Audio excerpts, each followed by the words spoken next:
Okay, other nutrients, and understand that I'm not going to go through the entirety of all the vitamins and minerals tonight as they relate to Alzheimer's. We just don't have time. But I want to give you big opportunities to take away information that you can start taking action on. So vitamin D, this was a major meta-analysis on vitamin D and dementia, and the conclusion is very simple.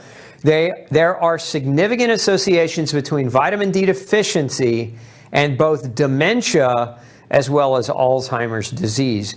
There are stronger associations between severe vitamin D deficiency. So if your levels are less than 10 nanograms per milliliter, there is a severe association, a strong association versus just a generalized one. So under 10, you got major problems, major risk with the development of cognitive decline. Now, aside from the fact that vitamin D has a lot of different roles, it's a major immune regulator. Vitamin D it helps to regulate your insulin production. Vitamin D is important for the formation and the regulation of inflammation in your joints. Vitamin D deficiency can contribute to other forms of autoimmune disease.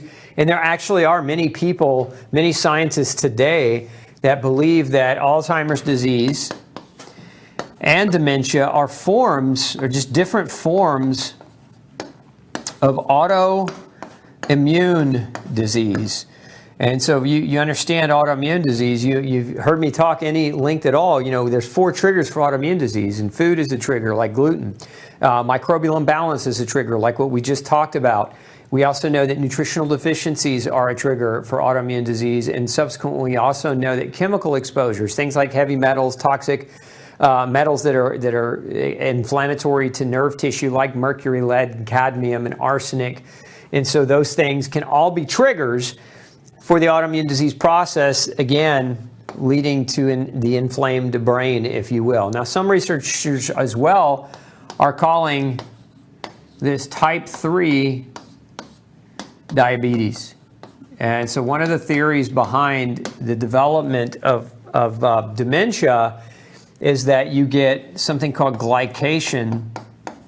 Let me spell that right for you. Glycation in the brain proteins. What does that mean? That means sugar, because diabetes is too much sugar, right? Too much sugar basically coats and surrounds your proteins in your brain, leading to stickiness and plaque formation, right? Glycation is basically a fancy way to say your proteins are being covered and coated in sugar, and that's contributing to a major problem, leading to plaque formation in the brain, which again makes it hard for brain cells to communicate, and therefore we develop dementia. Okay, so type 3 diabetes, again, other researchers are finding there's an autoimmune disease component, so all that's important to understand. Now, back to nutrition. Here's a critical review of vitamin C for the prevention of age-related cognitive decline.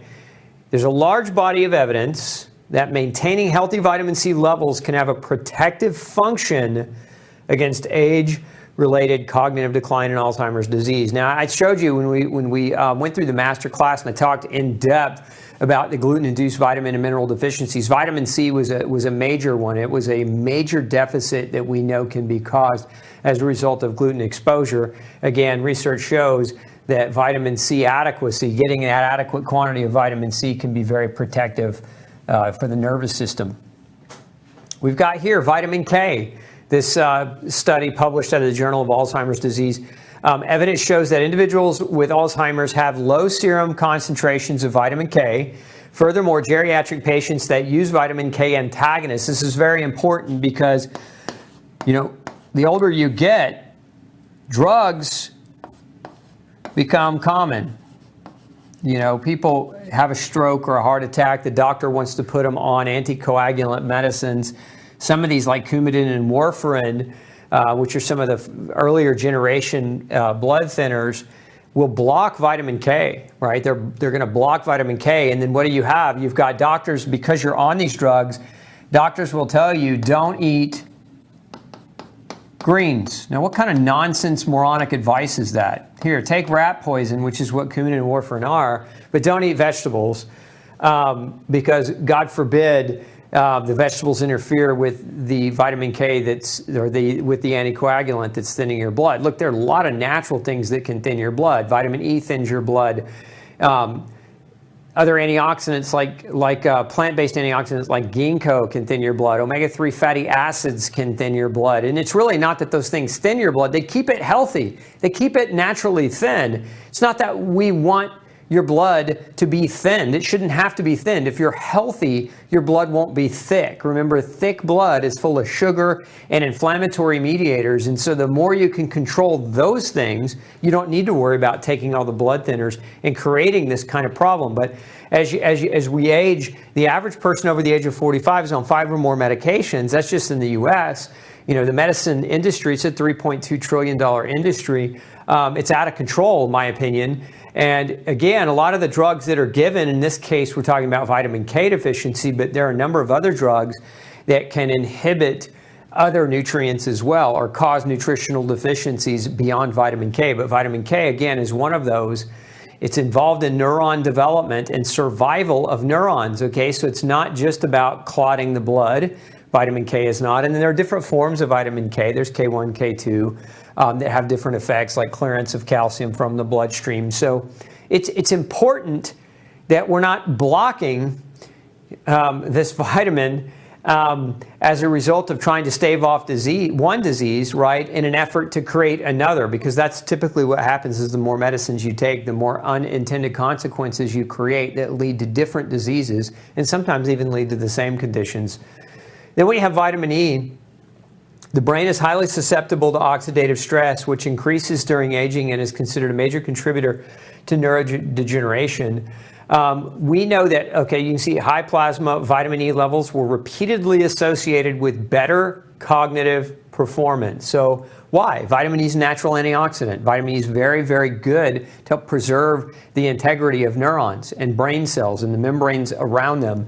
And so low levels of vitamin E, or not getting adequate quantities of vitamin E, or having a drug that depletes vitamin E, or eating gluten and causing vitamin E deficiency. Remember, gluten's one of its claims to fame is fat malabsorption, and vitamin E is a fat.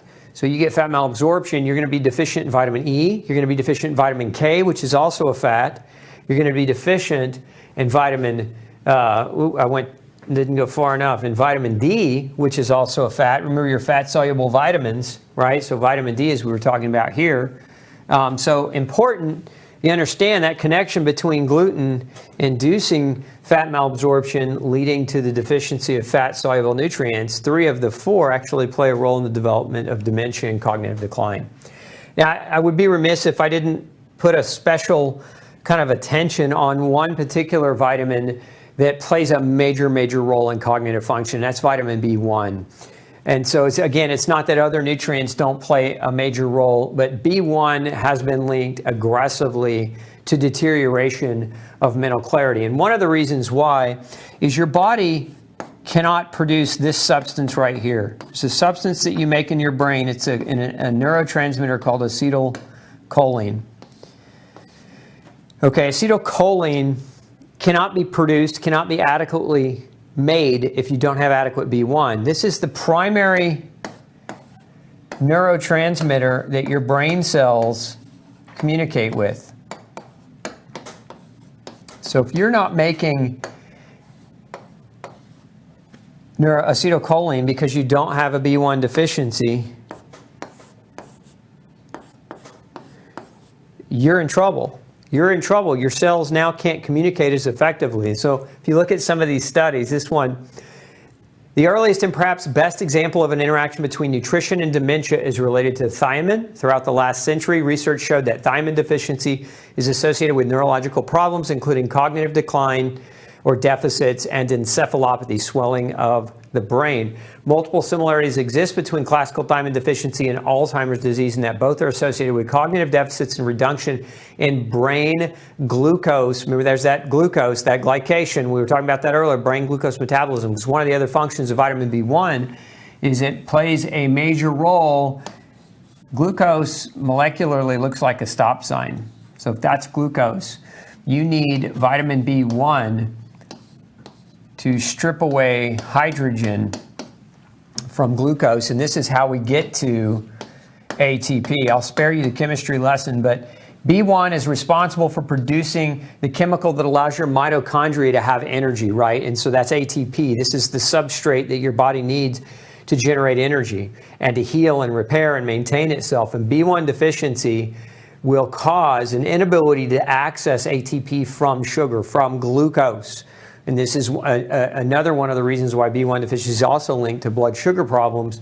But as we mentioned earlier, B1 plays a role in the production of the neurochemical acetylcholine, but it also plays a role in metabolism of glucose to get to energy so that your brain cells have what they need to think. Okay, so you also see down here dietary deficits, drugs, and other manipulations that interfere with thiamine absorption can cause thiamine deficiency. Well, what interferes with thiamine absorption?